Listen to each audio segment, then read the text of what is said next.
Hey guys, I got a lot of questions about the second annual high-level mentoring program. So I just want to give you a really quick overview of a couple things that I'm going to be teaching in this new program. And this is just very, very exciting to me because it's brand new. It reminds me a lot of the internet when it first kind of broke on the scene. I was there in 1996 when it first became possible to sell something on the internet. Before 1996, it wasn't possible to sell anything on the internet because it was owned by the government. MCI took over part of the internet in 1996 and they opened it up for commerce. So it was a very, very exciting time. Now, I think is something that is even more exciting. And one of the reasons for that is the utility of blockchain technology, and specifically as presented in digital currency. Now, digital currency, I don't know if you've read about it, you've heard about it, I'm sure you've heard about Bitcoin because everybody's talking about Bitcoin. But there are actually thousands of digital currencies out there.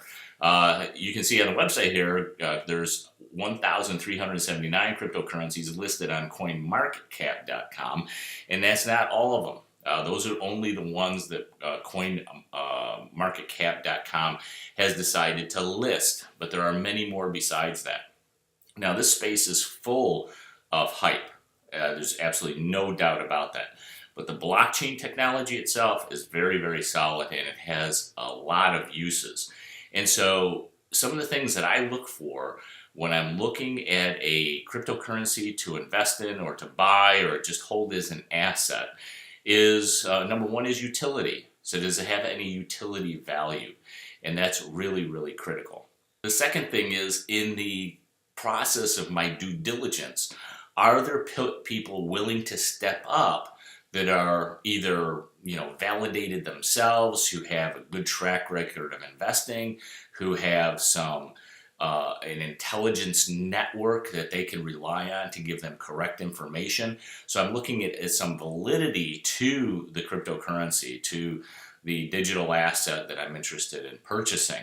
And we're going to take a look at a couple here in just a second here. So let's take a look at Bitcoin. Bitcoin on the coin market cap is number one right now. Bitcoin at 14,470. It was as high as 20,000.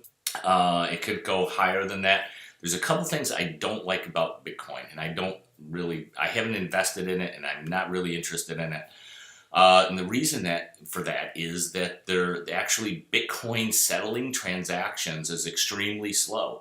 It could take 4 hours, 6 hours, 7 hours. It could take a very long time sometimes for Bitcoin transactions to actually settle because of the decentralized nature of Bitcoin settlement in order to have that transaction validated. And so Bitcoin, as far as a useful blockchain technology goes, is just so-so. They are, of course, the poster child for cryptocurrencies. And so Bitcoin, it gets a lot of press because of its price as well. I mean, it's gone from it's up over 1,500% this year. And so a lot of people are talking about it. But I don't recommend it. I haven't bought it. I'm not interested. Ethereum is another one who has gotten some press, not as much. But again, like Bitcoin, it's a store of value. It's based on the same blockchain technology. And so Ethereum as well is something that people are interested in buying. Transaction times much, much faster. So if you're transferring Ethereum from one user to another, the transaction times are very, very short. Ripple is number three, but Ripple actually has a use. So in other words, what Ripple is doing, and the reason for Ripple being created in the first place was to cross-border payments, and so from one country to another. So for example, if you wanted to say you wanted to send money from China to England, you'd have to actually do the conversion of the currencies. And if you're sending money from one country to another, sometimes it can take up to 3 to 4 days for that transaction to settle. Well, what Ripple is doing is providing a kind of a middle ground in which you can purchase Ripple tokens, the digital coin, instead of doing the foreign currency conversion, and then simply converting those Ripple coins into any currency that you want, whether it's the British pounds, US dollars, it doesn't matter.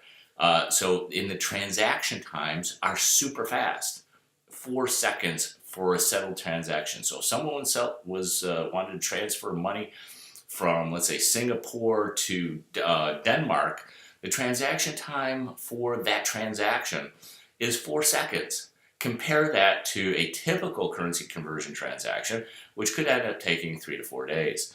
So Ripple has some utility value as well as a really, really solid background.